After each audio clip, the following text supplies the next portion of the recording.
du journal, au-delà de la liberté de ton, Stratégie a beaucoup évolué en 50 ans et c'est normal. 100% papier, très centré sur le business dans les années 70 et aujourd'hui multi-support, c'est-à-dire il y a le papier, le site, la newsletter, avec plus de thématiques. Le principal changement, selon vous, c'est lequel ?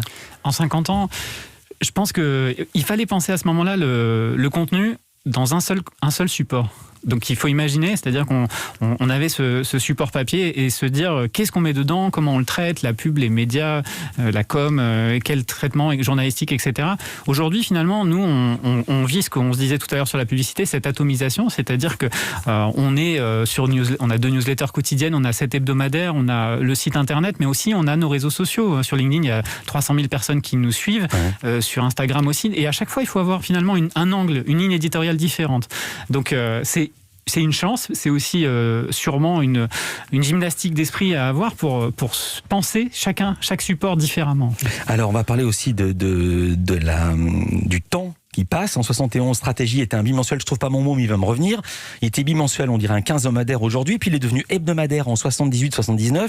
C'est encore un hebdomadaire aujourd'hui et vous dites ce qui est un combat. En quoi est-ce un combat d'être hebdo ? C'est un combat parce que, particulièrement cette année, on va dire, parce que effectivement, ça fait 50 ans qu'on est un magazine papier, et je le revendique et je pense que c'est une force, c'est-à-dire qu'il faut juste le penser et être innovant sur le papier. Je pense c'est ça qui fait qu'on sauve le papier. On voit effectivement autour de nous des magazines de presse papier qui souffrent, des news qui souffrent, des quotidiens qui souffrent.